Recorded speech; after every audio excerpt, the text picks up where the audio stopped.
What's up, family?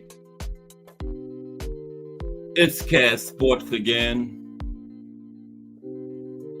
Back for another afternoon with my people. Now, as usual, before I get started, let me give my shout out to the JBT community. Just Boxing Talk. We're a group of people that just love to talk boxing. And we're always looking for others to join us.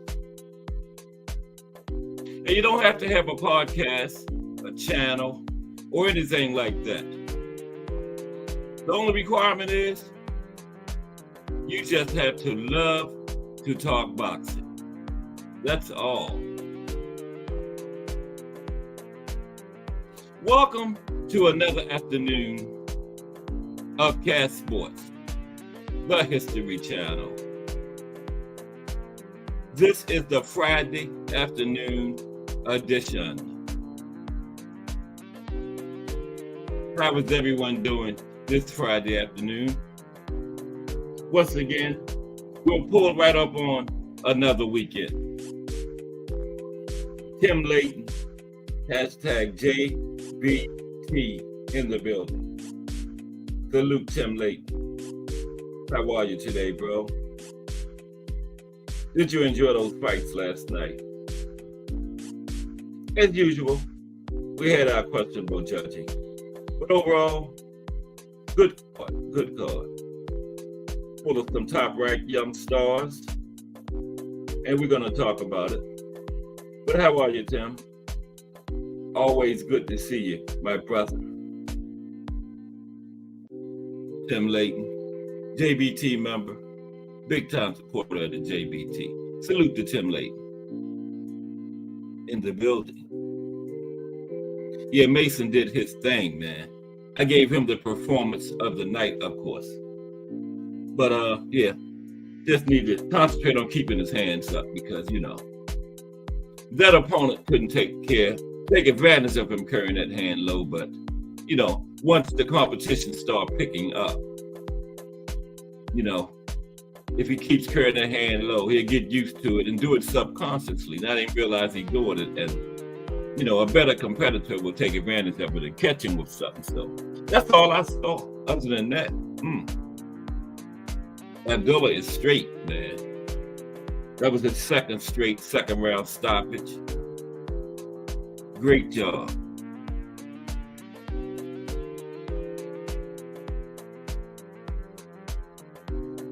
Yeah, I know what you mean, Tim. I'm down to 4 because, my retirement been moved back to October again. Originally, it was October, and then I had changed it to May. But now, they came to me and asked go back to October, no problem. But I'm still up 4 out. I get off at 12, so 8 to 12 now. Yeah, so I can tough it out. It was going to be October originally anyway, so. But I'm glad when you get your work day over, Tim, and get your weekend started. We got I think we got 2 cards tomorrow. This is the boxing weekend. It started last night. But good to see you, Tim. We're going to talk about it. Today's show is going to be the history of boxing on TV.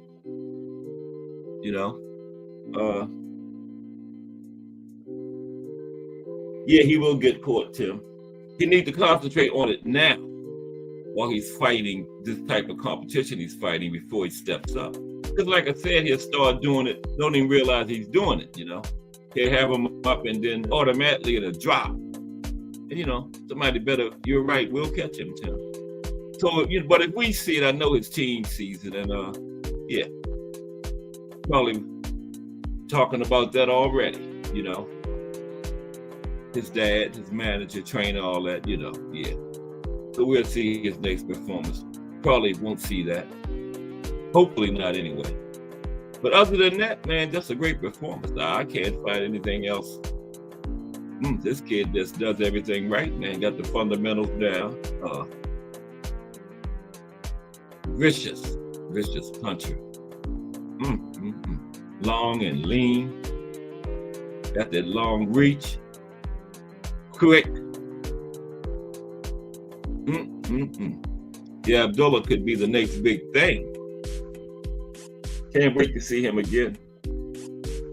Still at the prospect level, so it shouldn't be too long before we see him again. But I loved it. I gave him the performance of the night.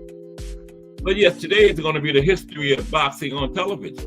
I'm going to start with NBC did the first broadcast back in the 1920s. Come all the way up to this new deal that Amazon has with Showtime.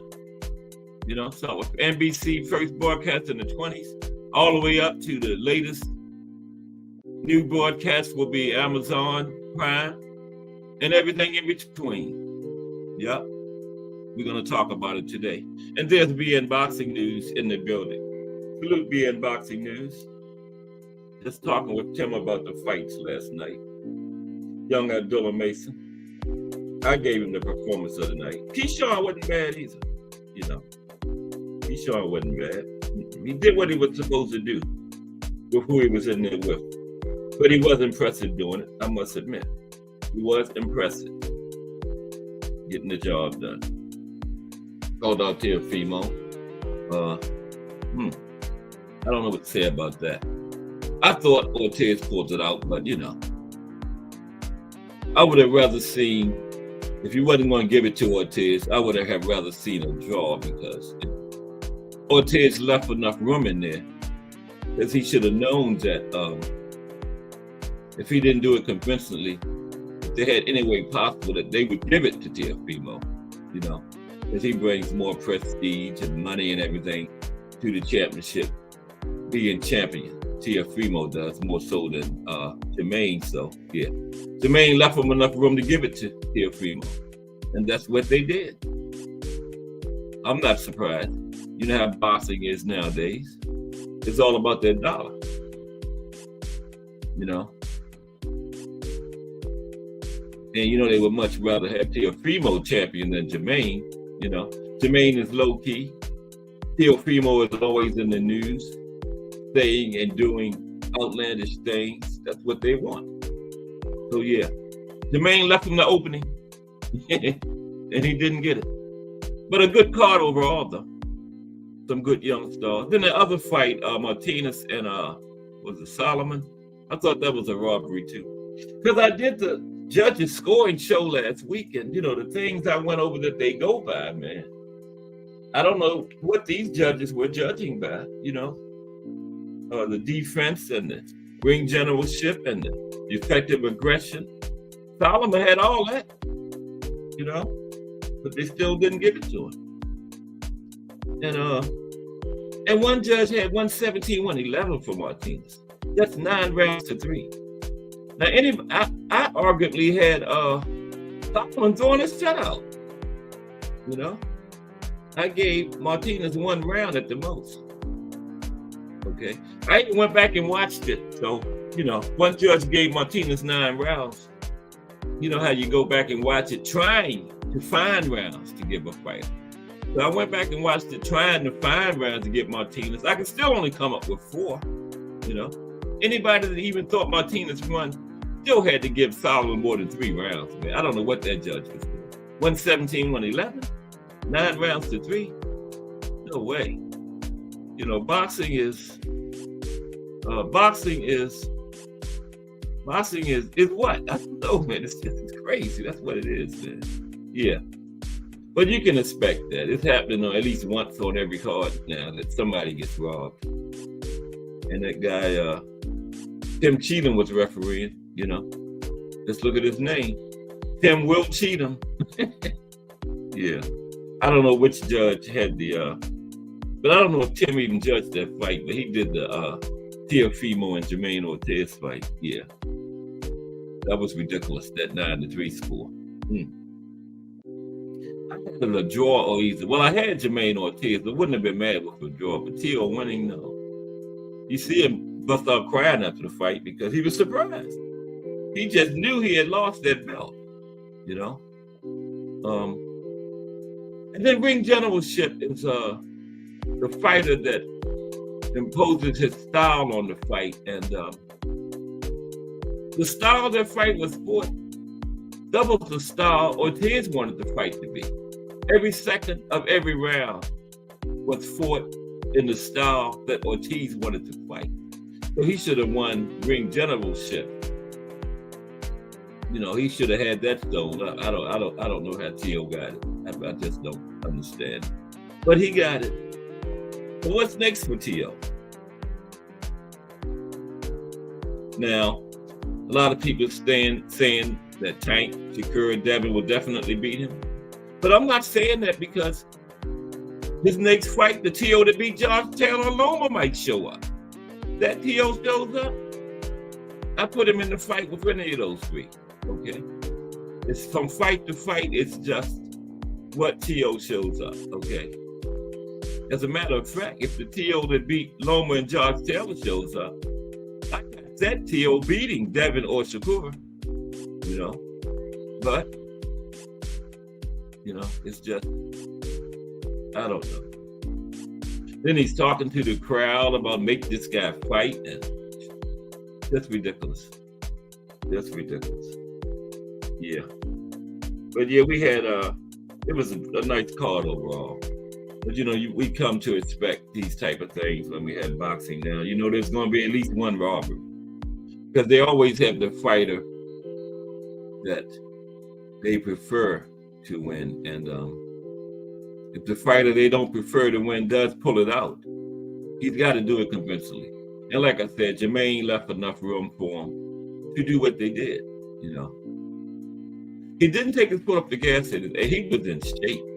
Wow, he kept up that pace. He was moving just as well in round 12 as he was in round 1. He came in shape, and he took a page out of the Sandor Martin book. Okay. Sandor was a little bit more offensive than Jermaine. But yeah. Neither one of them got the nod though. Yeah. But that's our boxing. We love it. But elsewhere on that card, we had about 9 fights on there last night. Yeah. A lot of top ranked stars. This weekend we got I think it's from the UK again. If I'm not mistaken, I'm gonna look at that in a minute. Yeah, but Keyshawn looked good against Pedraza. I don't know what Pedraza was doing. He was jumping around like a giraffe or something, you know? I don't know if he was trying to bring Keyshawn some kind of awkward look or something, but I just didn't understand, you know? But Keyshawn tracked him down and got him out of there. Was patient. Good performance by Keyshawn. Proud of him. Now here, Devin and Ryan Garcia is official. It's a done deal.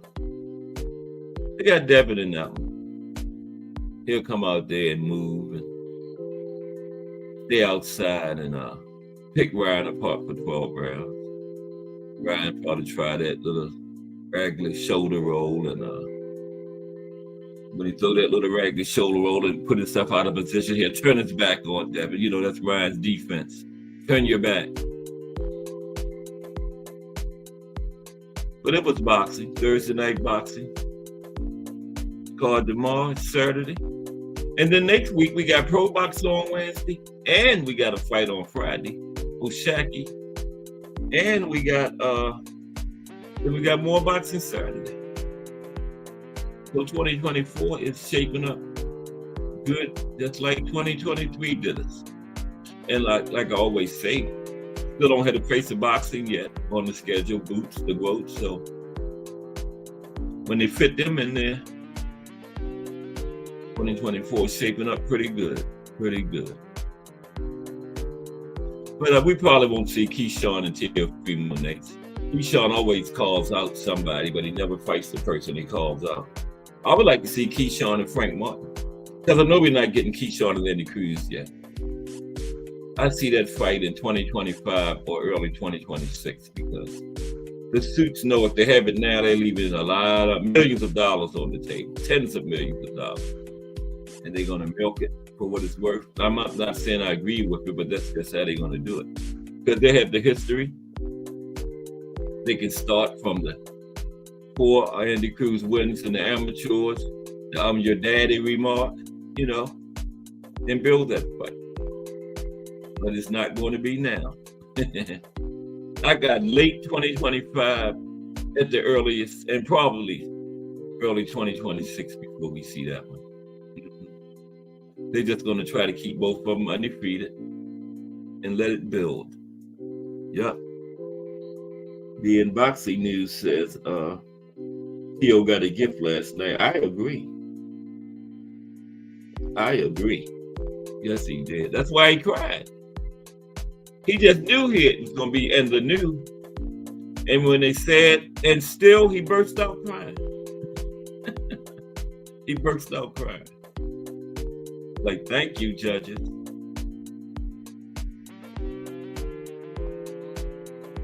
Yeah, Tim Cheatham did do that fight. As a matter of fact, I remember.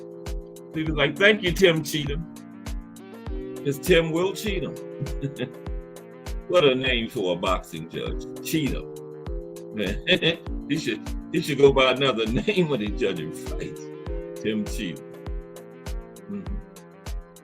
He was true to his name last night. But the biggest robbery was that Martinez-Solomon fight. I had Solomon almost throwing a shutout. Then when I saw one judge just give him 3 rounds. And anybody that's felt that Martinez won still would have to give Solomon more than 3 rounds. Come on. I watched every second of every round of that fight.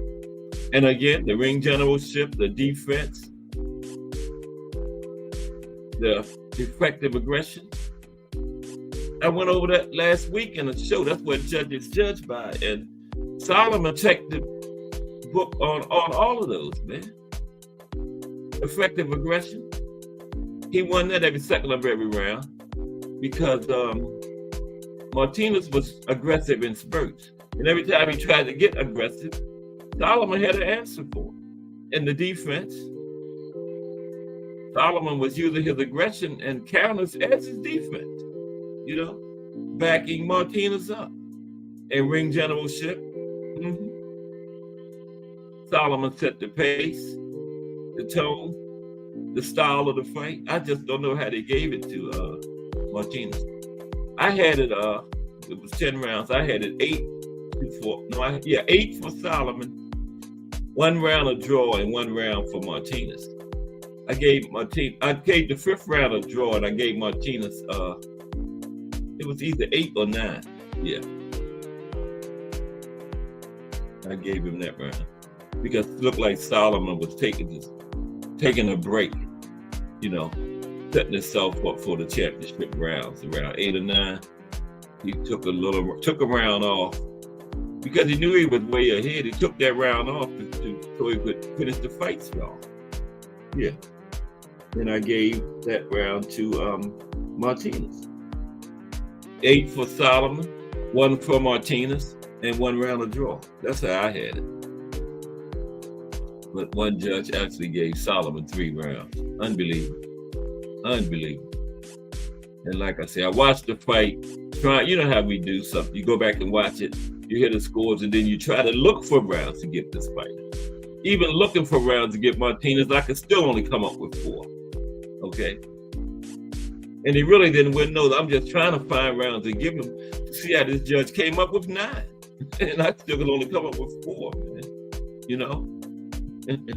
Yeah. But anyway, yeah, Teofimo got the nod. And Keyshawn looked good in his fight. Did what he's supposed to do with Pedraza. You know, step up fight for Keyshawn, looked good doing it. Then Renee Tellez, he got the win over George Acosta. 8th round, 8-round unanimous decision. I had Acosta in that one. But Jerron, they looked like they were in different weight classes. I don't know if it was just me. Jerron looked so much bigger than Acosta. You know. Then Abdullah Mason, I gave him the performance of the night. Abdullah, yeah. Only thing I saw with him, keep your hands up. Concentrate on keep your hands up, Abdullah, because when you step up, you keep doing that now, it'll become a subconscious thing and you don't even realize you're doing it, and the hand will just go down automatically and a better opponent will catch you. So, but I'm sure they know that. Sure, his next fight, we'll see him do better with it. But that's all I saw. Other than that, Abdullah was on the one, man. And Charlie Sheehy got the win over Abdel Sauceda, 8th round UD. A lot of young top-ranked stars on the card last night. Jenna Martinez, he got the gift over Solomon. Yeah, that was the worst robbery of the night there. Tio was in the fight. Martinez wasn't even in the fight, man. I mean, Solomon won the first 7 or 8 rounds by far. I still can't get over that judge only giving him 3 rounds. So, but Martinez, he got a gift too. Then Alan Garcia, that one didn't last long. That was a first round stoppage over Tomas O'Neilus. Ornelas.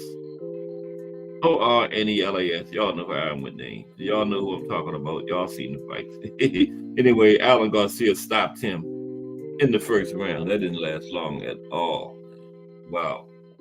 I think I had got up and went into another room, the bathroom, the kitchen or something. I came back and my wife said it's over. I was like, what? They just started. They just did their ring walk. What you mean it's over? But it was over. Tim Bradley and his partners were sitting there talking about it. I was like, wow, it's over. And guess what? The one before that was the same thing. Art Pereira, he got Michael Portalis out of there in 1 round. That one was a little bit longer, 141. The other one was like 1.5 minutes.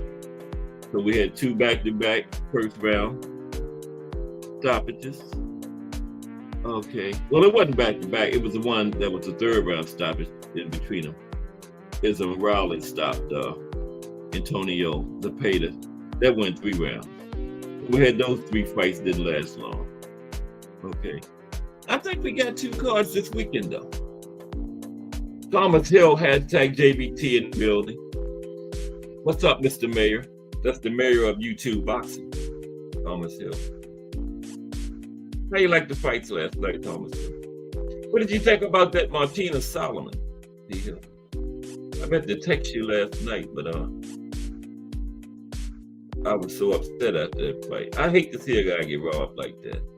Especially when, he clearly wins the fight, man. Remember, Thomas Hill, I went over the criteria for judging last week. And, defense, effective aggression, ring generalship, all that stuff.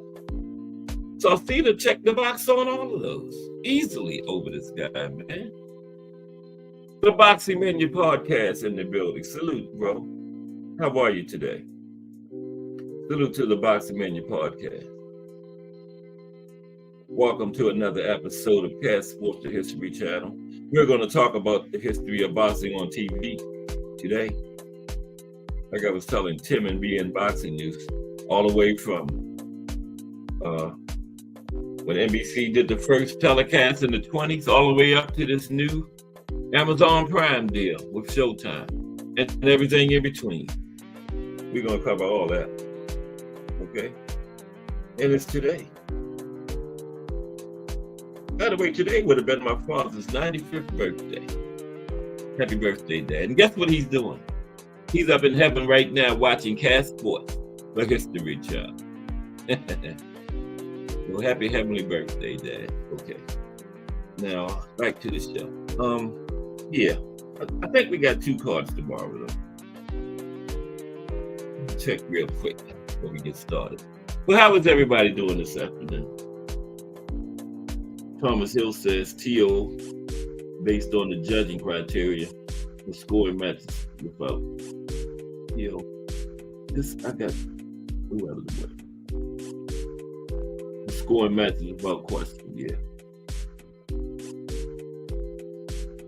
yeah. Based on what I saw last week. Not unless they changed the criteria. From the defense and ring generalship and the effective aggression, crisp and clean punches. And then the Solomon Martinez one, I can't get over that one. That one was ridiculous. I had the man throwing a shutout. One judge gives him 3 rounds. 117, 111, that's 9-3. But you know, we're used to it. It's boxing. We love it, you know. And of course, like next week, remember, we got Friday night fights. Well, first we got Showbox. Then we got some, Shaki is Friday. Just Do Boxing in the building. Salute Just Do Boxing. 4 o'clock daily. Great call last night from Just Do Boxing, as usual. Salute everybody to Just Do Boxing. The voice in the building.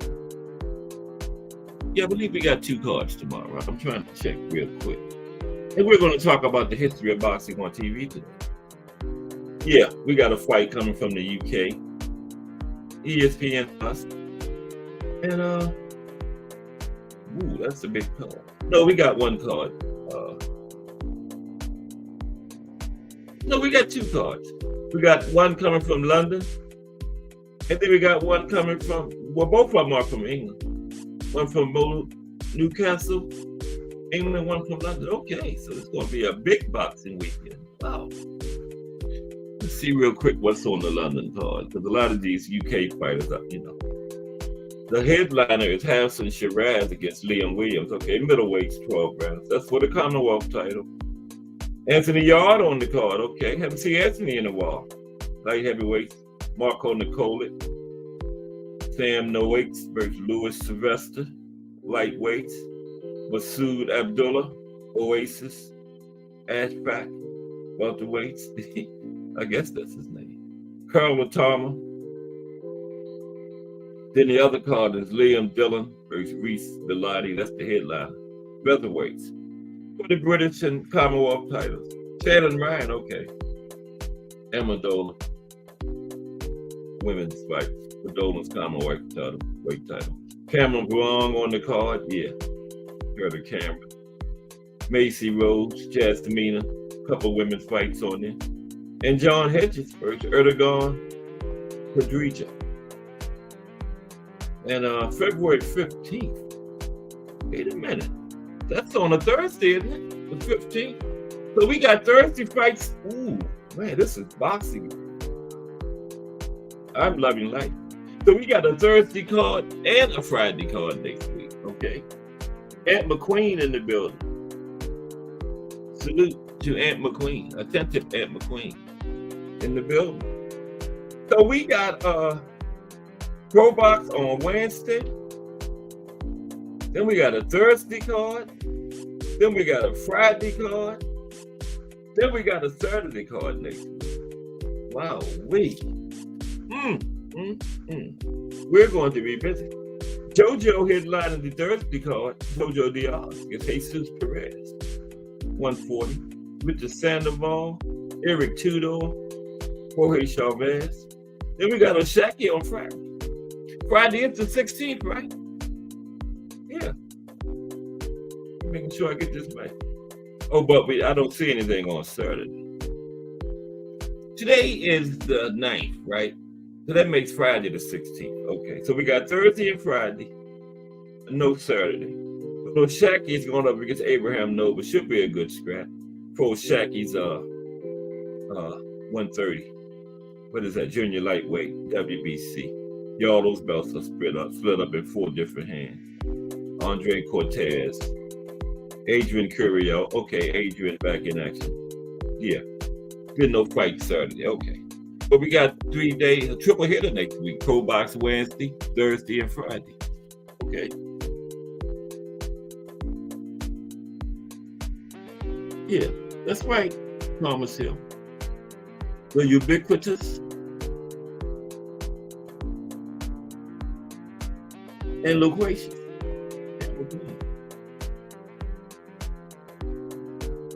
Okay. Oh, which fight is that, Ant? The one at let's see, where's oh, Madison. Okay, that's Oshaki. Okay, Aunt, you trying to get to that one? Yeah, that's Friday. Yeah, that's at the Garden. Okay. All right. And McQueen might be in attendance at the Garden for the Oshaki Abraham Nova. That should be a good scrap. I was hoping it would be another one of the champions in that division, but hey, can't get everything, you know. So this division is wide open. They got Oshaki, they got Lamont Roach, Cordina, and was it Navarrete? Yeah. Now we're going to be talking about the history of boxing on television today. NBC was the first one to start did the first broadcast. Actually, the first one was on radio, you know. And they've all done it on the big three: NBC, ABC, CBS. Then we got ESPN, Showtime, HBO, then the Zone, and now we got the new Amazon Prime in the game. I'm gonna come from NBC in the 20s all the way up to Amazon Prime in 2024 and everything in between. Yup. That's what we're gonna be doing today. Take you all the way up to 4 o'clock. Lead you right into The Voice, Cast Sports, the History Channel. Yeah.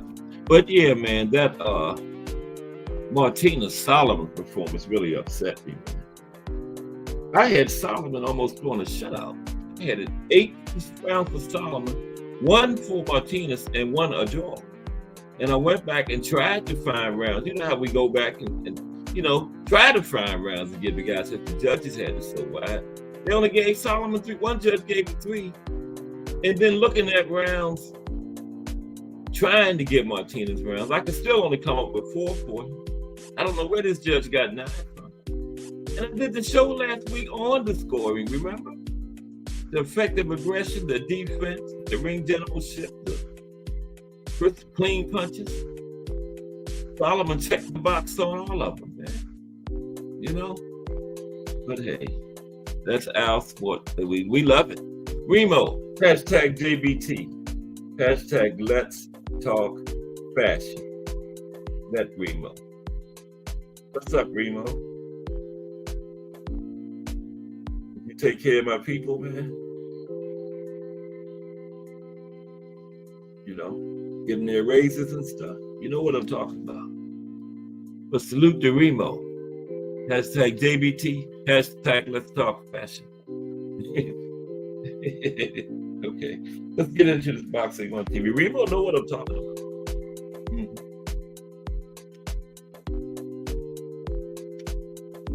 Now NBC started it all. The first, like I said, the first broadcast was actually on radio. That was in actually July 2nd, 1921. Excuse me. NBC's future owner, RCA at the time, right? Well, RCA, and this Hoboken, New Jersey radio station, WJY. They did live coverage of the Jack Dempsey versus George Carpenter heavyweight title fight, right? And the first major sporting event to be broadcast to a regional audience, ringside announcer J. Andre White called Dempsey's 4th round knockout victory. That was not only the first boxing event, that was the first sporting event, period. Okay. And that was July 2nd, 1921. Okay. Now then on June 1st, 1939, NBC, it's actually WNBT, that would eventually become WNBC, became the first television network to broadcast a boxing match. And that was from Yankee Stadium, New York City. And that fight was between Lou Nova and Max Baer, okay? I don't know if Max Baer had the championship yet. Okay. Then they came up with something called the Gillette Cavalcade of Sports after that.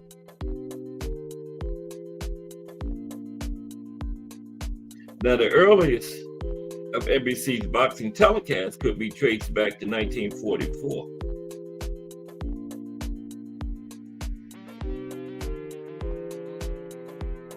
Now, the Cavalcade of Sports was best known for Friday night boxing from Madison Square Garden, okay? And it ran from 1944 through 1960. And then NBC, they stopped at 1960. They decided against featuring boxing due to the sensitivity over criminal allegations in the sport. Remember, I did a little thing about the mafia was involved in it. So NBC decided against featuring boxing broadcasts at that point. Okay.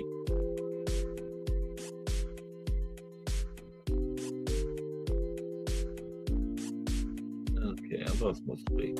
So here we go.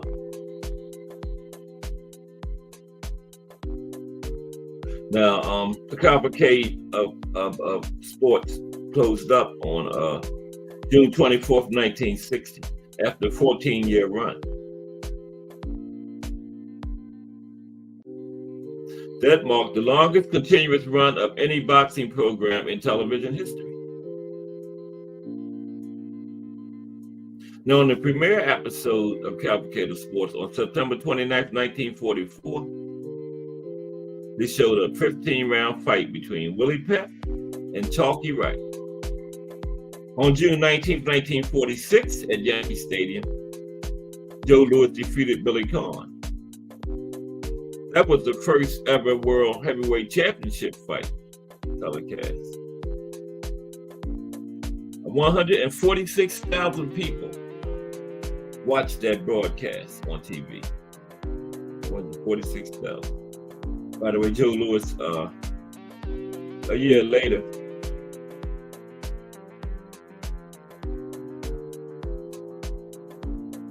wait a minute.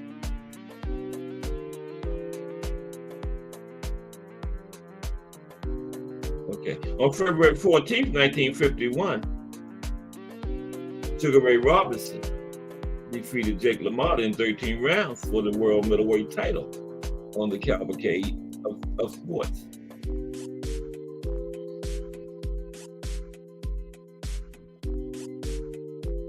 The March 26, 1954 edition of the Cavalcade of Sports from Madison Square Garden featured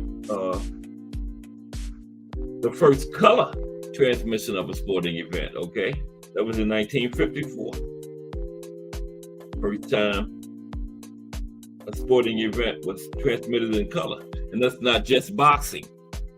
That's any kind of a sporting event, 1954. Then we had boxing from St. Nicholas Arena. There was another program on NBC between 1946 and 1948.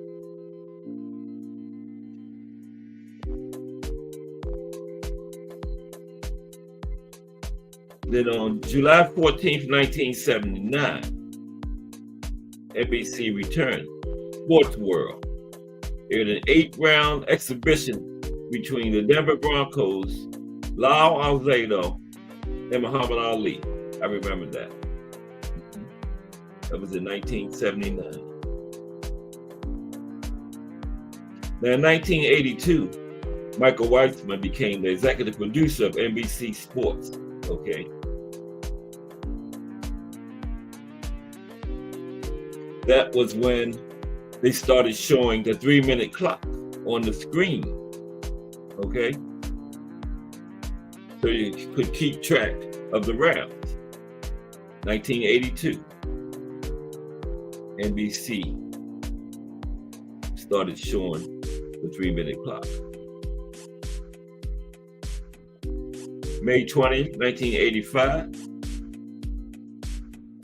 In prime time, NBC showed the IBF Heavyweight Championship of the World between Larry Holmes and Carl Williams. That was NBC's final primetime broadcast for 30 years.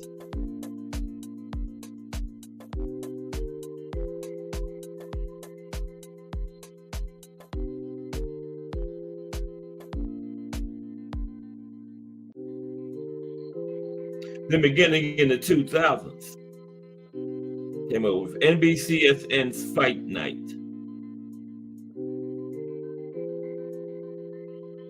They started showing matches from Bob Arum's Top Rank, because remember in 1996, Bob Arum's original contract with ESPN ended it in 1996. NBC picked them up in 2006. Al Booger in the building. What's up, Al Booger? How are you today, bro? Salute to Al Booger. Just looking at a little of the history of television in boxing. Okay. Premier Boxing Champions.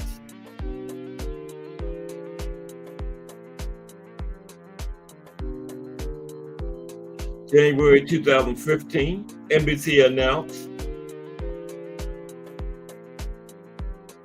Al Michaels, Marv Albert, and Sugar Ray Leonard would be the announcers for PBC on NBC. Saturday Night Fight in partnership with Al Heyman Boxing. They would televise 20 PBC on NBC events beginning on March 7th. Including 5 fights to be shown in prime time on Saturday nights.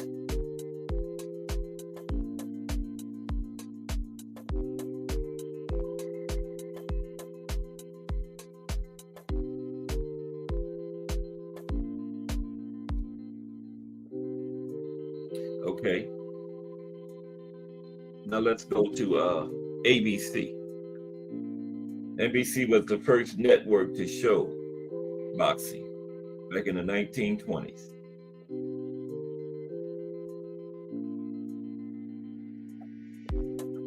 That was way before cable and all that kind of thing.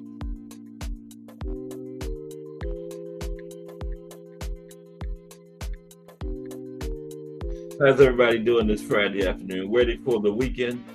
It's right there in front of us. What's up, Al Booger? How are you today, bro? Everything okay? Ready for the weekend? Know you got a big one planned.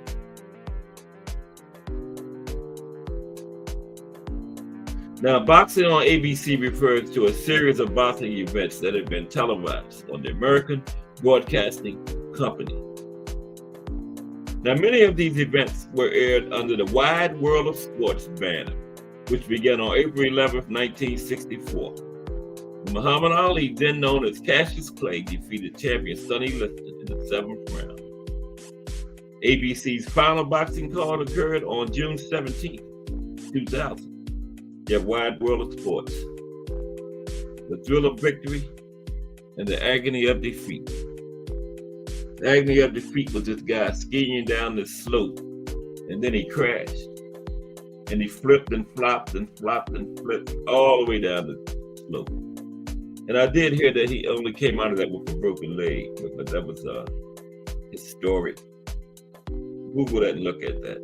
The thrill of victory and the agony of defeat. Okay.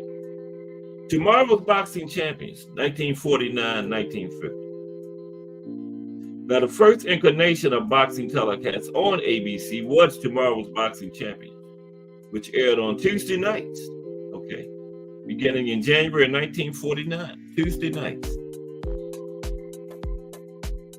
It'd be nice to have some Tuesday night boxing now, but we got Wednesday, robots. But it started in 1949. And the program originated from Chicago, featured young, unranked fighters guy by the name of Bobby Elson did the Blow by Blow. And the series concluded in 1950. Okay? So it ran from 1949, January 1949 to September 1950. Then in 1952, ABC came up with Meet the Champ, Lonnie Lee. What's up, Lonnie Lee? Hashtag JBT, that is. Can't forget that hashtag JBT. Just boxing talk. Salute to Lonnie Lee. It's the weekend, Lonnie. Congratulations on making it through another week. Hope you have a great weekend. We got 2 cards tomorrow, both from the UK. It's boxing. Probably started like in the midday because they're, 7 miles ahead of us. So, yeah, something like that. But anyway, we got 2 cards, both from the UK tomorrow. And salute to Lonnie Lee. Okay, ABC came up with Meet the Champ in 1952. In January 52, they premiered Meet the Champ. It was a collection of belts involving members of the armed forces. Okay, came on Thursday nights. Wally Butterfield did the announcement.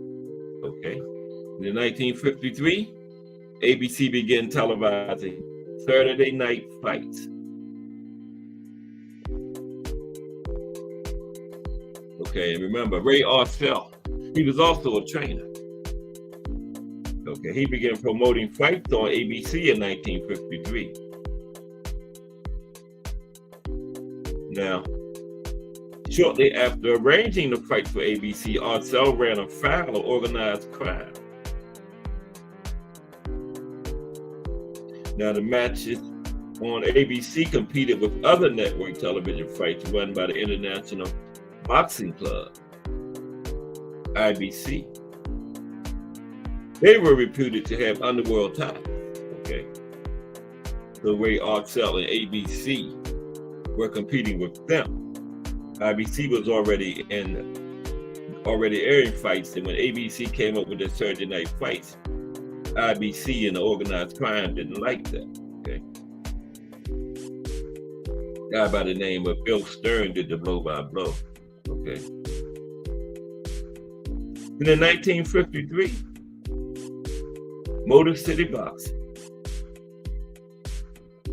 February 1953, ABC premiered Boxing from Ridgeview Grove. Okay, it aired on Tuesday nights.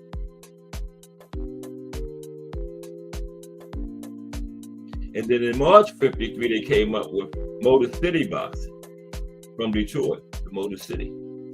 This came on Thursday night. Wow. Now, that was nice. I wish we could. Well, we're starting to get some boxing during the week nowadays. It was a regular thing back in the days, yeah. 1954, ABC came up with Boxing from Eastern Parkway. May 1954, Boxing from Eastern Parkway moved from the Dumont Television Network to ABC, where it got more exposure. A guy named Tommy Logan handled the blow-by-blow commentary, occasionally being helped by Bob Finnegan and Fred Sales. The series ended when ABC failed to renew its contract with the arena. Okay. After picking up the rights to show the fights at the International Boxing Club. I don't know why it didn't keep showing them when they changed the arenas. And it ended the series for some reason. 1955, the Wednesday Night Fights. The Wednesday Night Fights, 1955. Excuse me for a moment, please. Pardon me, my friends. It's Friday. Everybody got a big weekend plan? I don't. And by the way, that steak was good last night. Miss Cass outdid herself. She did steak, broccoli with cheese, and baked beans. I can still taste it. My taste buds still thanking me, man. So we appreciate you for that last night, Cass. Wee. They made the fights even better. That big, thick steak, broccoli with cheese, and baked beans. Okay, now, Wednesday night fights. Excuse me, started in 1955.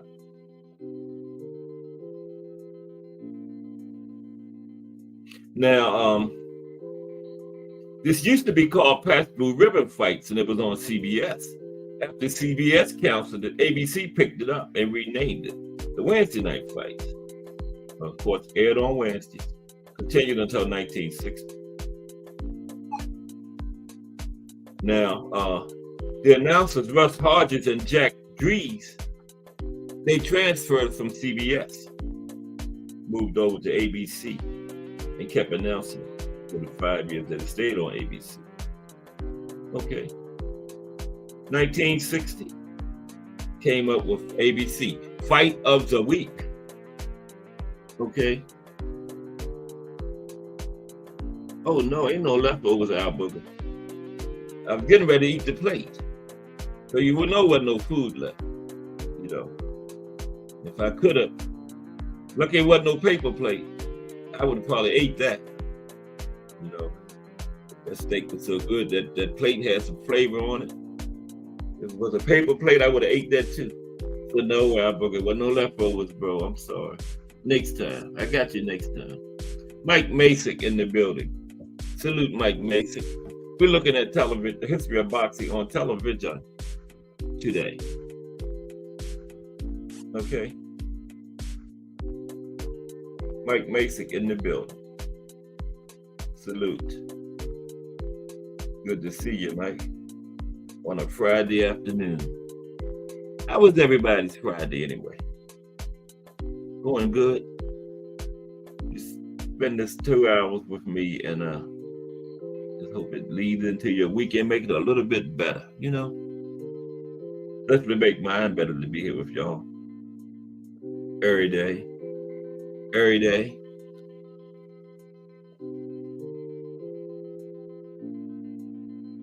I'll see what I can do, Al Booger.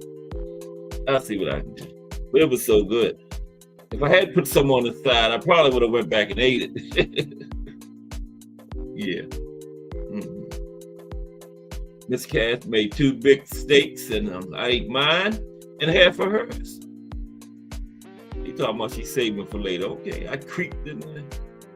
He dozed off or something. I crept in that kitchen. I hope she ain't go looking for it later. Because it was history. That's wrong, man. She said, I'm gonna save this half for later. I said, okay, yeah, put it in there. Yeah. I crept past her. So yeah, Al Booger, you know, it wasn't nothing gonna be on the side because I ate Miss Cass. But she had saved. Okay. Now, fight of the week, 1960 to 1963. After NBC canceled the Gillette Cavalcade of Sports, remember, they canceled in 1960. ABC took over the primetime boxing program and they renamed it Fight of the Week. Okay, so ABC was going strong then. Remember, they took over for CBS. What was it, like at the end of the 40s? So now NBC canceled their show. ABC took that over. So ABC was booming in boxing. Late 40s, 50s, early 60s.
And I'm back.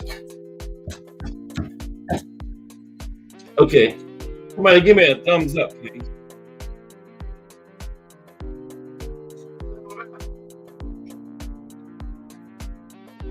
Okay.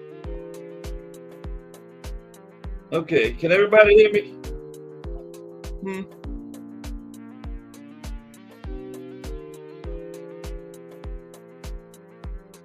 Okay, thank you.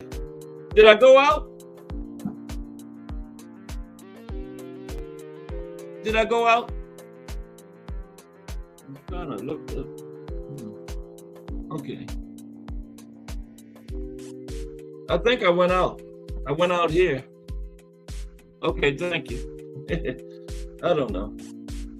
I gotta do a J move and go talk to my neighbors. Run a cord or something.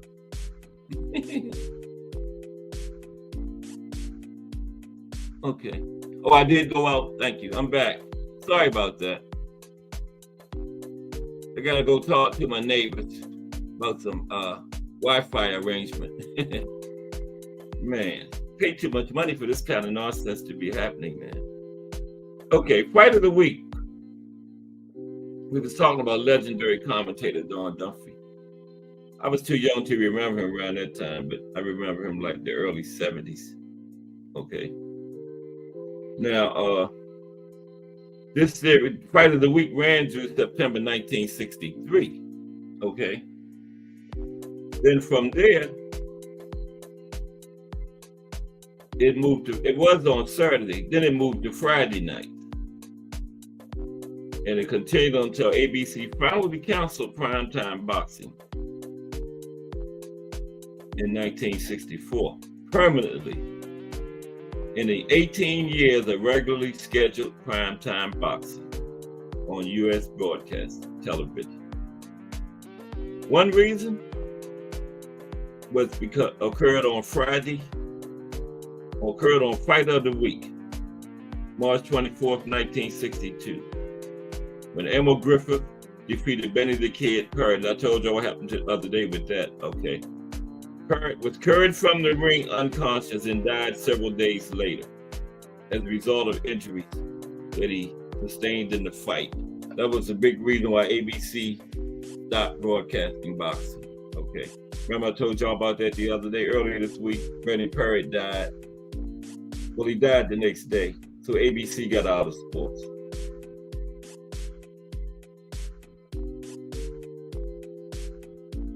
Now, wait a minute. But they did come back. Wide World of Sports, 1964. The thrill of victory and the agony of defeat. Now, prior to Wide World of Sports, many major heavyweight fights, title fights, were televised via closed circuit, okay? This meant that you had to go to a movie theater or like an arena on a college campus to see it, pay a decent sized amount of money, and then watch it on a giant screen, okay? Closed circuit. That was the version of pay-per-view back in the day, but you had to leave your home and go out. You know, like to say movie theaters, arenas in cities, you know, like basketball arenas in cities on college campuses, places like that. It was called closed circuit TV, right? That was before Wide World of Sports because you couldn't see boxing on TV hardly anywhere anymore after that, right? That's when ABC came up with Wide World of Sports. Now they started out showing full-length replays of fights, like a week or two afterwards, okay? Usually called by Howard Cosell, who became one of the most well-known sportscasters in American television history, okay? Now,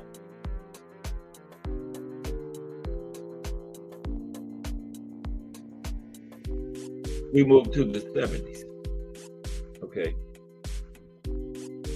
Now, still rebuilding a winning record after his first professional loss to Joe Frazier. Muhammad Ali faced Ken Norton on March 31st, 1973 at the Sports Arena in San Diego, California.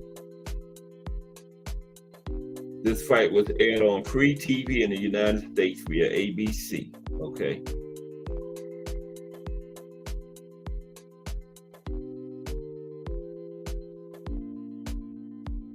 Excuse me for a minute.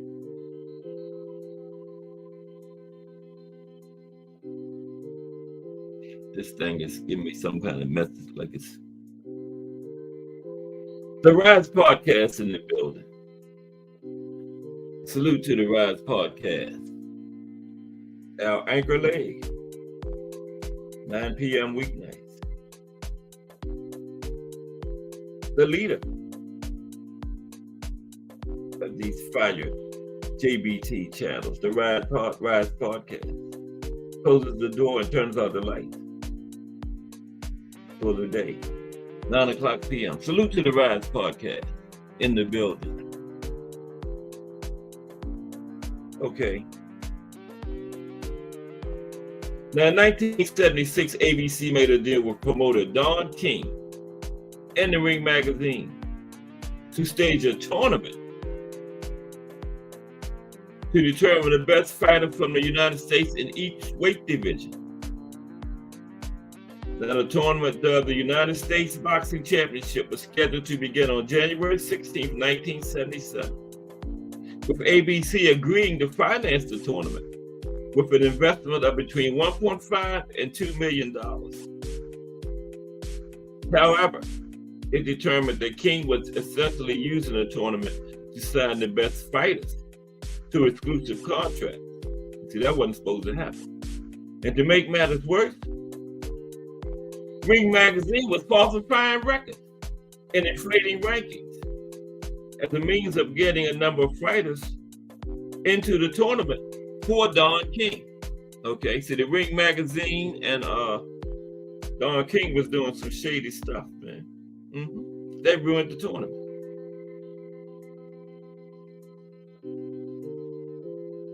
Now, Sugar Ray Leonard, when he fought Wilfred Benitez on November 30th, 1979, okay, that marked the first time in the era of big money sports events that a non-heavyweight fight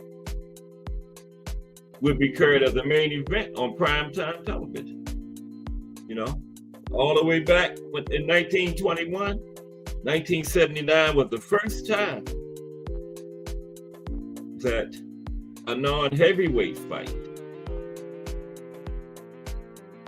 in the era of the big money sports events was the main event on primetime television, 1979. Sugar Ray Leonard and Wilfred Benitez. In 1984, ABC broadcast, remember, A Night of Gold, okay? From Madison Square Garden. They had the debut of 4 former Olympians, okay? Featuring Mark Breland, Tyrell Biggs, Pernell Whitaker, and Meldrick Taylor. I thought Evander Holyfield was on that card too. Okay. They was from that Summer Olympic Games, okay? A Night of Gold. 1992, ABC announced plans to counter the program that Winter Olympics on CBS with boxing. A sport at that point seldom seen on network television. Okay, boxing was kind of lagging around that time on TV.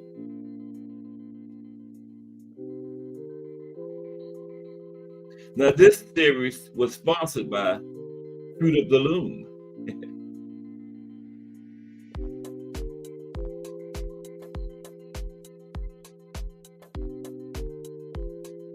Okay, so that was ABC. Okay, then where's my pen at? Let's look at boxing and CBS before we get to ESPN, Showtime, The Zone. Even gonna touch on that Amazon deal. Okay, yeah, all the big 3 had a history in boxing. You know, boxing on the big three networks now is a thing of the past. But you know, back in them days, there wasn't no cable or streaming or any of that type of thing. But they got it sewn up now. CBS, Central Broadcasting Service, I believe, or system. Okay. Now, CBS has occasionally broadcast boxing events. Its first broadcast occurred in 1948. Now, the network's most recent broadcasts of the sport have fallen under Al Heyman's Premier Boxing Champions banner. And its most recent primetime broadcasts have been produced by sister pay television channel, Showtime. Now, CBS's earliest experience with boxing dates back to 1948 with the debut of Pat's Blue Ribbon Belt. Okay.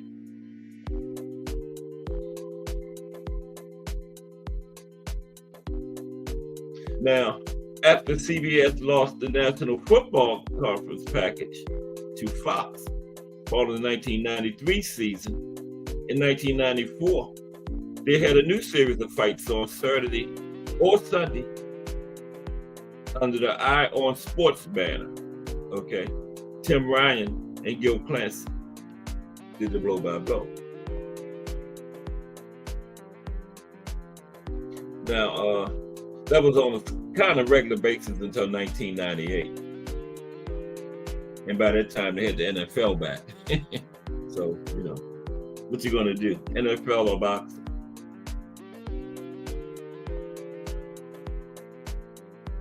Now, December 15th, 2012, as part of a marathon of live boxing events being broadcast that day by sister network Showtime, CBS broadcast Showtime Boxing on CBS, which featured a main event between Leo Santa Cruz and Alberto Guevara from Los Angeles. Now, this broadcast was delayed, okay, due to an overrunning college basketball game, but it was seen by approximately 1.5 million households, okay? And that was the first time CBS did a live boxing event since 1997. Now, in February 2015, you know what happened then? CBS Sports reached a deal with Al Heyman's Premier Boxing Champions to air a series of 8 Saturday afternoon cards, branded as PBC on CBS. CBS Sports Network also aired shoulder programming for Floyd Mayweather Jr. versus Manny Pacquiao.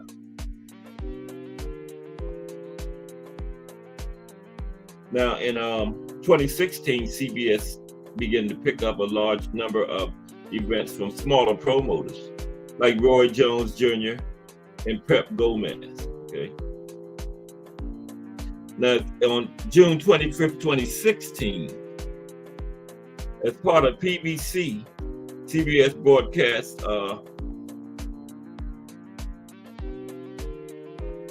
as part of PBC, this was in 2016. They broadcast a Showtime produced card featuring WBC welterweight championship fight between Keith Thurman and Sean Porter. That was the first boxing event broadcast on CBS in prime time since 1978. And then the following March, CBS did Keith Thurman's unification fight with Danny Garcia. And I believe that was the last boxing match that CBS did. Okay.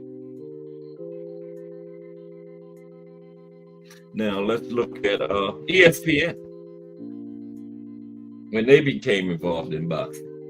I believe it was when they signed the original deal with Top Rank was in 1980s, and that ran until 96. Okay, and then ESPN ended that deal and picked it back up around 2016 or so.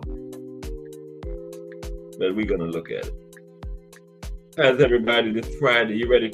We got 2 cards tomorrow, and then don't forget next week we got boxing on Wednesday, Thursday, and Friday. Yep. Wednesday, Thursday, and Friday. Excuse me for a moment. I'm having some technical difficulties today. I gotta do like Jay and, like I said, go holler at them neighbors, man. Knock on that door. I mean, y'all using y'all Wi-Fi right now? I mean, do y'all be using y'all Wi-Fi around 2 o'clock every day? I mean, I can hit y'all off with a little stuff. You know, see what they say. I might have to get Jay to come over here and talk to him. He know the terminology and stuff. You know,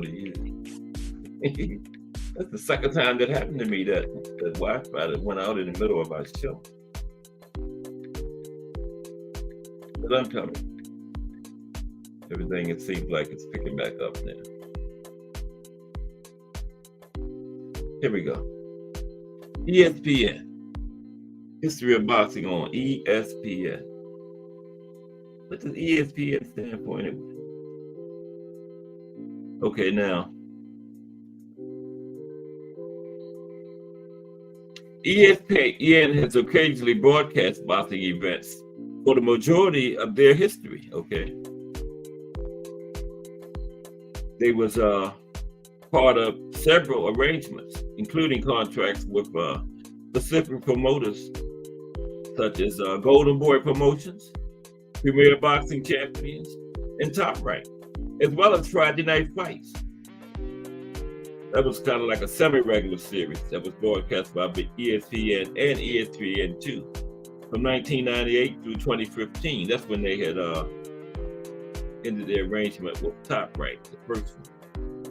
But you know, now they got another long-term deal with Top Rank. Okay, the original deal with Top Rank ran from 1980 to 1996, okay? And it was a weekly series called Top Rank Boxing. Like I said, it was the early staple of ESPN's programming in the 1980s. Now, Top Rank and ESPN later broke away from the partnership, okay? Top Rank went to focused on targeting Spanish language audiences in the United States, while ESPN succeeded the broadcast with a new series, Friday Night Fights. Yeah, so they broke up. So the Godfather started targeting Spanish audiences in the United States, and ESPN started Friday Night Fights at that point, right? And they started dealing with other promoters other than Top Rank. Okay, in 2009, ESPN and Top Rank began discussing a renewed deal, okay? And, you know, the Godfather expressed dissatisfaction at the promotion's previous package, okay? For verses which featured a large number of low-quality fights, the Godfather explained that he would be more likely to deal with ESPN for individual fights rather than a long-term contract, explaining that, now here's the Godfather said, "I ain't coming to them saying, will you buy this fight or that fight? We're past that. Give me a couple of dates and let us program them. You like them? Fine. Give us a couple more." Okay. So the Godfather didn't want to sign no long-term deal because he was dissatisfied with the first contract. Probably was upset by the way because ESPN was the one that initiated the separation, right? So the Godfather didn't want to sign a long-term deal at that point. But on June 17, 2017, the Ring magazine reported that Top Rank was nearing a 2-year deal to air a package of fights on ESPN, citing growing dissatisfaction with cuts to HBO's boxing coverage, the limited scheduling options for fights. Okay, they was at HBO at that point. As a result, Top Rank declined to give HBO the rights to the then upcoming Manny Pacquiao versus Jeff Horn. Okay, the partnership was also said to include access to ESPN's archives for a planned Top Rank over-the-top service. On June 19th, 2017, ESPN announced that it had acquired rights to broadcast Pacquiao vs. Horn, marking Pacquiao's first fight on a non-premium channel and his first non-pay-per-view fight since 2005. Yeah. So Manny had been on pay-per-view for over 10 years before the fight on ESPN, Top Rank. Now, after the negotiation window with HBO expired, ESPN officially announced that it would broadcast 2 more Top Rank cards in August, including, this was after they signed the Pacquiao Horn deal, then they broadcast it before they had signed up for 2 more, including Vasil Lomachenko versus Miguel Mariaga and Terrence Crawford versus Julius Ndongo. That was the not the undisputed at 140 year. Now, on August 26, 2017, ESPN formally announced that it had reached a 4-year deal to become the exclusive broadcaster of Top Rank fights in the United States and Canada. The fights would be distributed through ESPN's television and digital platforms, including Spanish language ESPN Deportes, replacing Top Rank's program for Unimás, and Canadian rights for ESPN's local partner, TSN. Now, the ESPN Plus subscription streaming service and pay-per-view was also included, okay? Now, ESPN broadcast 18 cards in the first year of that deal. Okay, so the father gave in on that long term. On August 2nd, 2018, ESPN announced an extension of the agreement through 2025, okay, through next year, okay?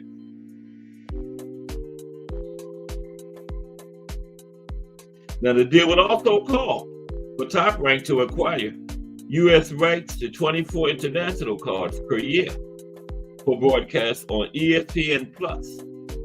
In September 2018, ESPN and Top Rank acquired rights to cards in the United Kingdom from British promoter Frank Warren, who is a friend of Era. Okay? In February 2019, Top Rank entered into a co-promotion agreement with Warren's Queensbury Promotions, centered upon Tyson Fury, under which ESPN would hold the U.S. media rights to his fight, and at least 2 per year would occur in the United States. Okay.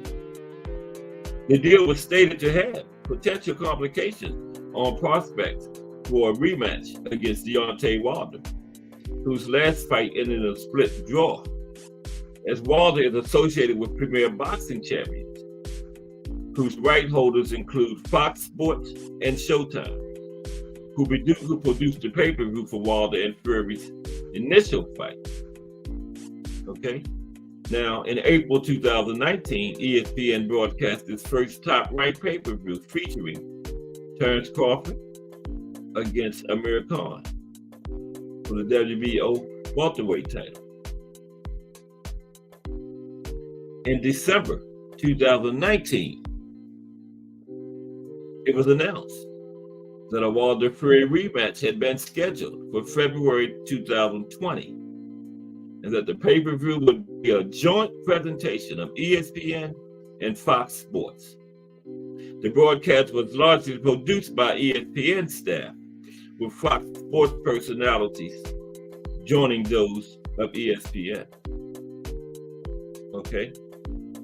Now, ESPN also did some had a deal with Golden Boy. Well, let's look at HBO, because it's getting late. Then we still got Showtime and Amazon Prime. They haven't did their first thing yet, but it's scheduled. Boy, I think is it March? I'm not sure, but I know it's been is that Tim Zhu and the Keith Thurman? Keith Once Upon a Time Thurman and Pitbull and Rolly. That's Amazon first thing, right? I think. Let's look at HBO real quick. Okay. Okay, Wi-Fi. Bear with me for one more half hour. And then we good. Then I go holler at the neighbors.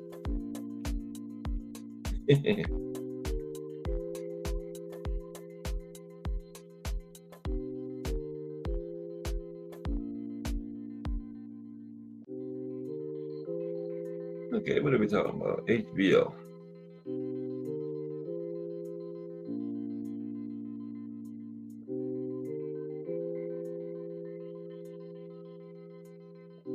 Wait a minute.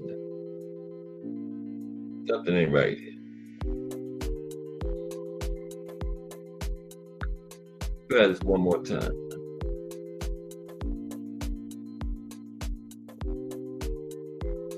One more time. Everybody ready for the 2 cards we got tomorrow? From the both of them from the UK. But it's boxing. And remember, we got boxing Wednesday, Thursday, and Friday next week. These judges, though, man, that nonsense last night was ridiculous. Okay, something ain't right. Let's look at Showtime. Okay. Yeah, that Martinez and Solomon, that was ridiculous. I had Solomon almost throwing a shutout. One judge only gave him 3 rounds. Then I went back and tried to look at it, trying to give Martinez rounds, and I still only could come up with 4. And I was being kind to him, you know? So yeah.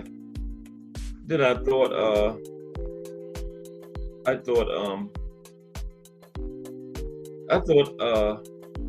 Ortiz pulled it out. This is not acting right. Yeah, I thought Ortiz pulled it out too. Theo did too, because when they announced that he won, he burst out crying. Because he just knew they was going to say "and the new." And when they said "and still," burst out crying. Because he knew he lost. You know, but it's okay. Because see, Ortiz left enough room for him to give it to T.O. like they wanted to. Man. Yeah, they wanted to give it to T.O. And they did. Jermaine left the door open. Boy.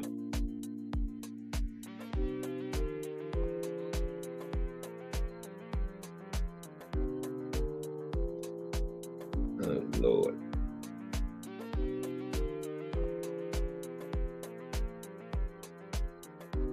Now, Showtime Championship Boxing. It was a television boxing program airing on Showtime, debuted in March 1986. It was broadcast live on the first Saturday of every month. Okay, very similar to HBO World Championship Boxing. And it had Al Bernstein, Mauro Ranallo. They still doing it. Wow. Oh, they was there a long time. Jimmy Lennon was the announcer. Those 3 was a part of it way back in 1986. Now they had a sister program called Showbox. Okay. Showbox occasionally, Showbox The New Generation occasionally aired on Friday nights, okay? And they featured fights between boxing prospects, okay? Showbox The New Generation, yeah. Now remember, Showtime also occasionally aired fights on the CBS Broadcasting Network, okay, since 2012.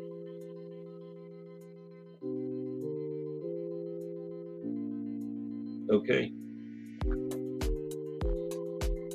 The Zone.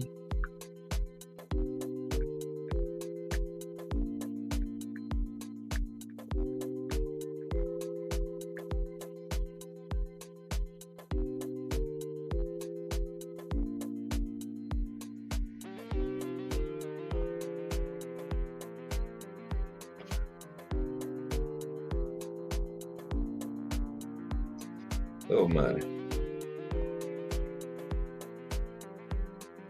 This just ain't right.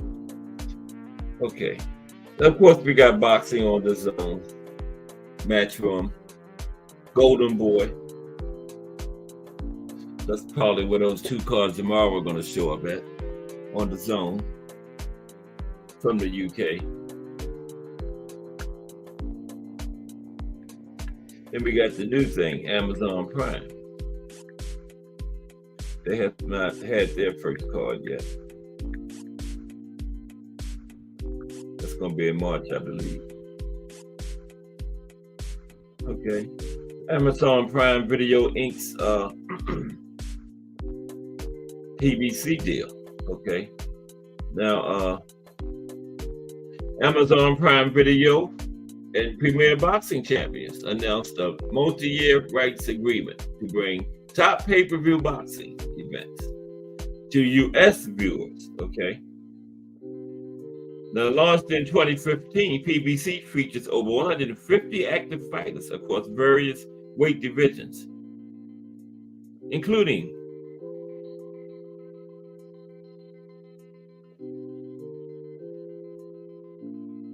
top contenders and current world champions, okay? In 2023, his matchups included David Benavidez versus Caleb Plant, the face of boxing, Devontae Tank Davis versus Ryan Garcia, Earl Spence versus Terrence Crawford, and Canelo Alvarez versus Jamal Charlo. Big fights. Now, Prime Video will distribute PBC's pay-per-view events in the United States, with the first event anticipated for March 2024, right? Now, the events will be available for anyone to purchase, whether or not they are Prime members, okay? You don't have to be a member of Prime, you can still purchase these events. In addition, in the US and select countries, Prime Video will exclusively stream a PBC Championship Boxing Event series showcasing top matchups, including the face of boxing, Devontae Tank Davis. Top matchup, I added that in there. Among boxing's current and rising stars. Amazon said details on specific cards, dates, and locations will be announced at later dates. Okay. There you have it. A history of boxing on television. Okay.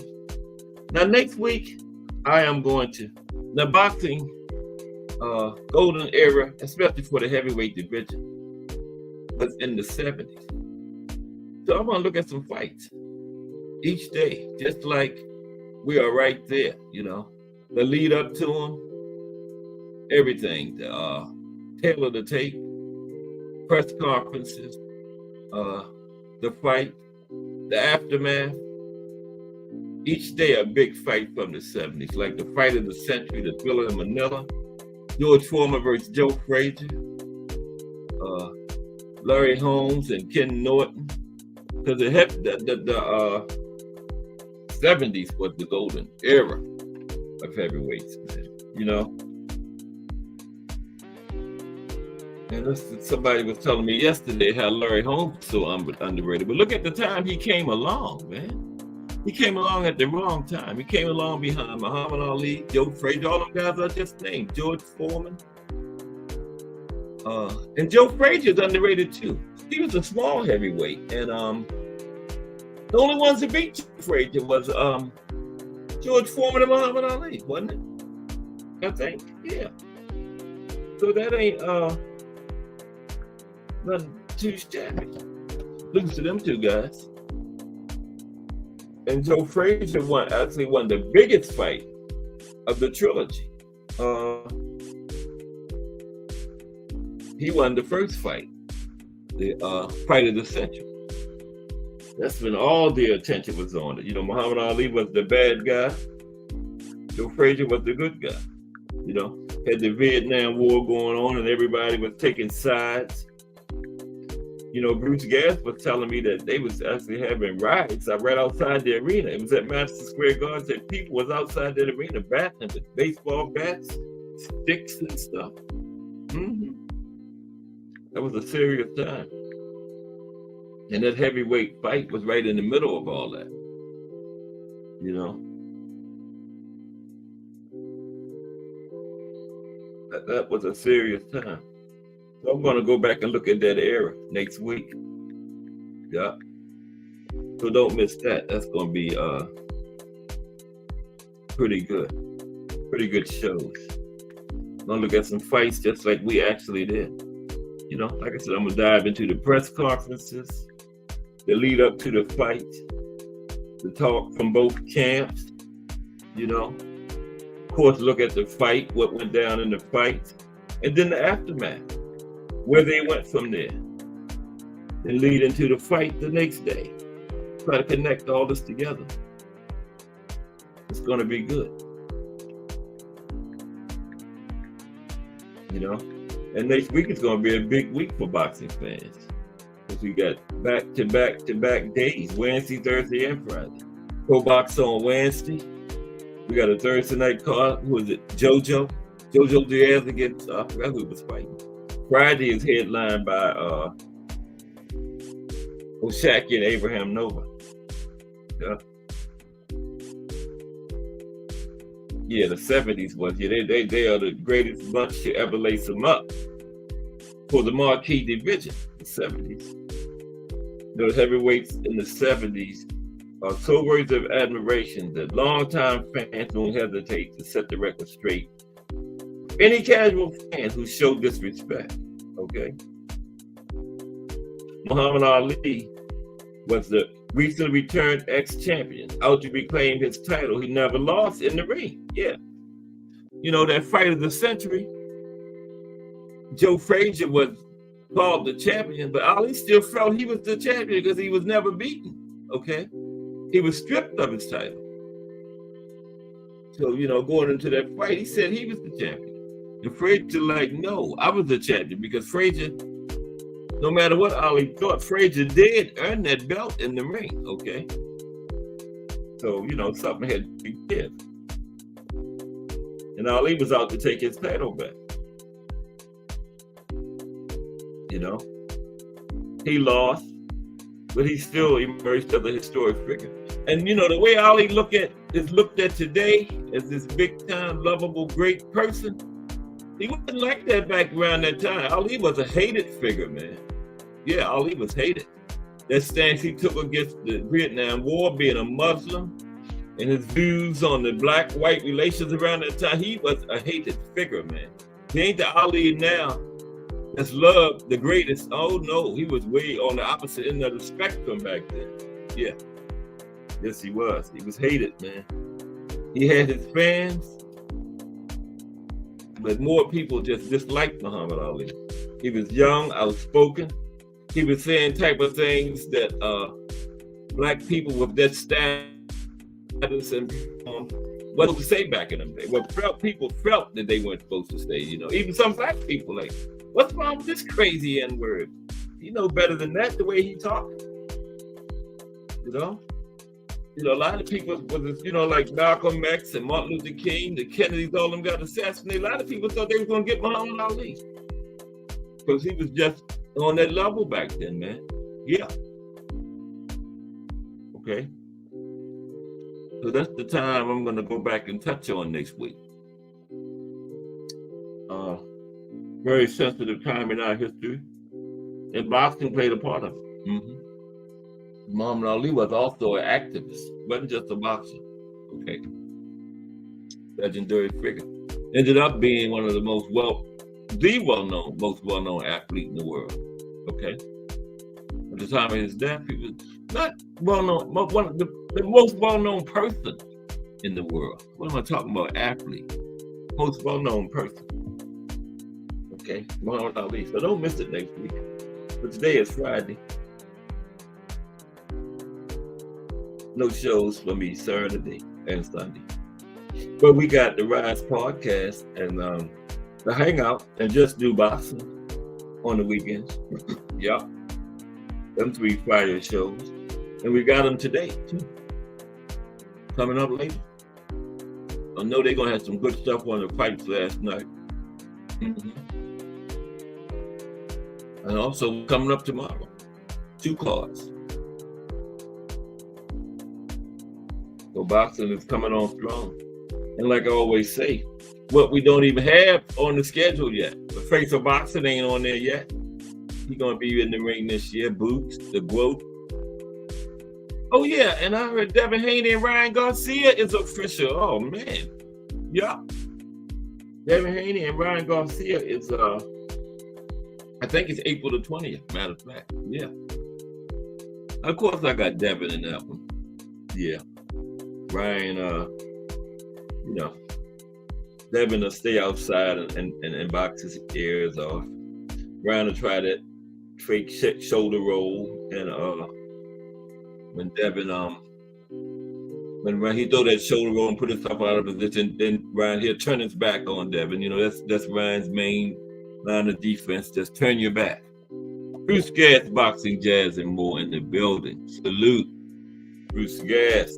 How are you today, bro? Good to see you in here.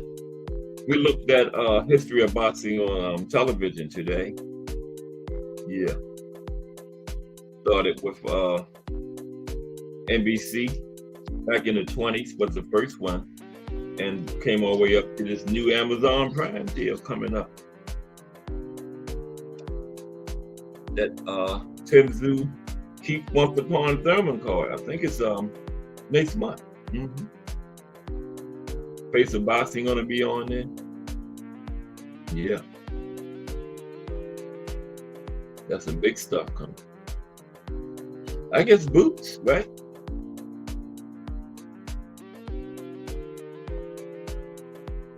Conor Ben, everybody trying to get that stimulus check.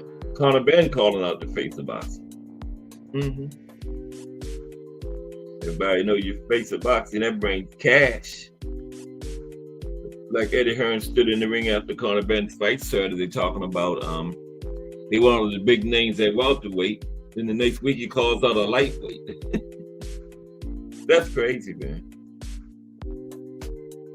But I have no doubt in my mind the Tank will go up the welterweight and knock him out. I think that's just crazy calling out a guy 2 weight classes below you. Come on, Conor. You got to do better, my brother. Conor Ben, you have to do better. Okay? But I appreciate everybody rolling with me today.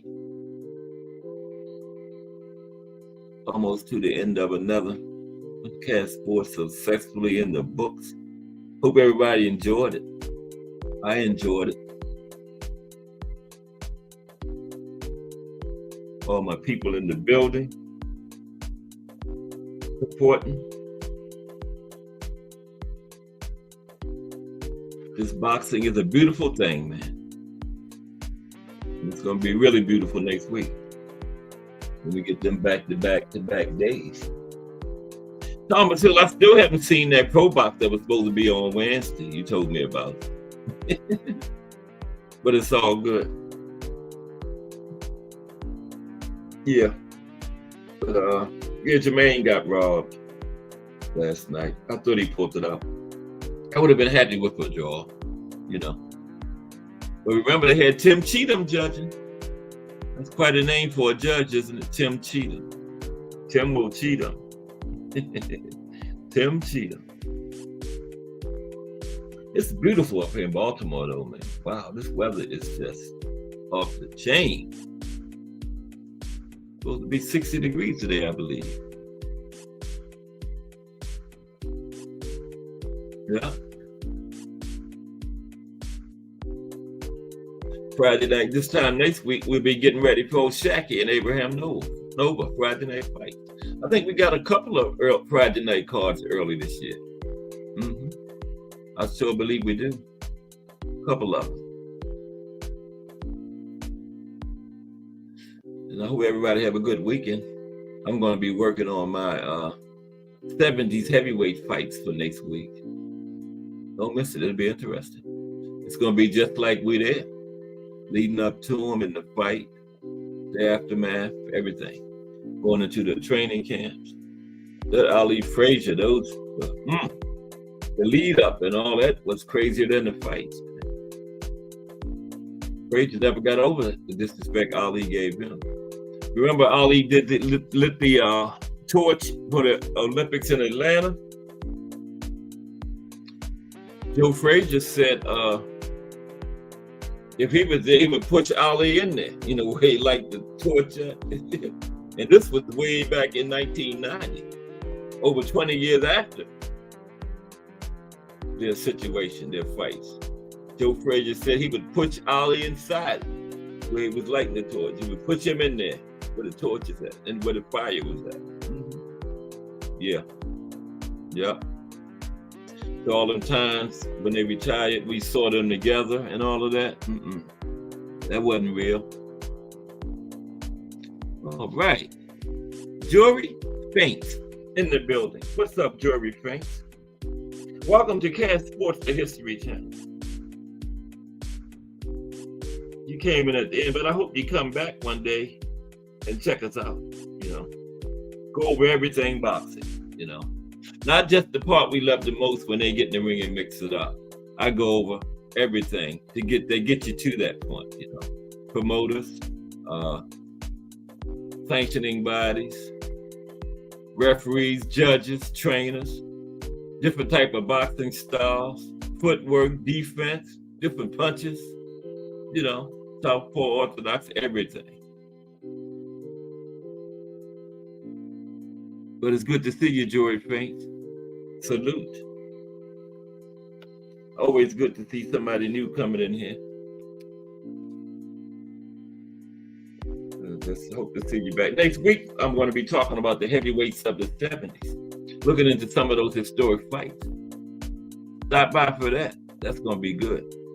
Okay, I promise you. Salute to Jory Faints, everybody.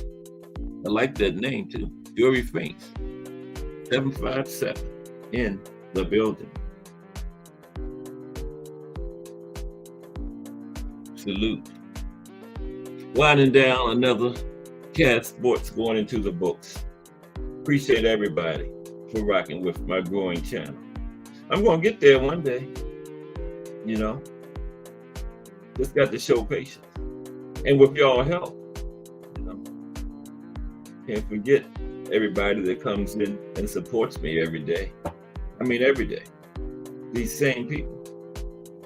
Okay. Bruce Gas, Boxing, Jazz, and more. The Rise Podcast, you know. And I really definitely like having support from Bruce Gas, Boxing, Jazz, and more. And the Rise Podcast. Those are successful, established channels. Behind Cast Sports 1000%, you know. Rise Podcast is the leader of the JBT movement. 9 o'clock every night, you know. Got them behind me. I can't fail. Mike Masick, Lonnie Lee, hashtag JBT, Al Booger, you know, always in the building. Remo, hashtag JBT, hashtag Let's Talk Fashion. Fire Show, 5 episodes in there, drops on Wednesday mornings at 10 a.m. Attentive Aunt McQueen, super knowledgeable boxing person. Appreciate you, Aunt McQueen. And then Just Do Boxing, The Voice, another big time established channel. Behind Cast Sports 1000%, always in here, support. Oh yeah, Ed McQueen Casual Corner too. Can't forget that. He's dropping episodes again. Don't miss that. Because like I always say, you have not watched a fight, a boxing match, until after you have watched Ed McQueen do a Casual Corner breakdown on it. Okay. Then you watch the fight totally different. You'll be seeing stuff that you never even imagined was happening in that ring, man. Okay. Ed McQueen's Casual Corner. Just Do Boxing, The Voice, the Boxing Menu Podcast, big time support. And then the mayor of YouTube Boxing is always in there every day. Thomas Hill, hashtag JBT. Did I say he was the mayor of YouTube Boxing? That's big. That's huge. And then BN Boxing News, another fire channel. Take the time to come over here and support Cast Sports. I know all of us is already subscribed to BN Boxing News, but anybody ain't, get on over there. And the Boxing Menu Podcast too. Get on over there and subscribe to them two brothers, man. Boxing Menu Podcast and BN Boxing News. And then Tim Layton, hashtag JBT. That's the definition of support. Put supporter in the dictionary, you see a picture of Tim Layton, hashtag JBT beside it. And then that is a very knowledgeable boxing guy there too, man. Because I know sometimes, you know how you ask a question about some fight that happened 50 years ago or something, and Tim Layton had an answer in the chat before you finish asking the question, man. Tim Layton, hashtag JBT, yeah. How can I fare with all these people supporting me? Okay, but anyway, another episode of Cast Sports, the History Channel, is going into the books. And I appreciate everybody, once again, for supporting my growing channel. And everybody have a great weekend. And I'll see y'all on the other side of the weekend on Monday. Oh yeah, and the voice coming up next to Just Do Boxing. Can't forget that, okay? But I will holler at y'all later. Cast Sports, y'all.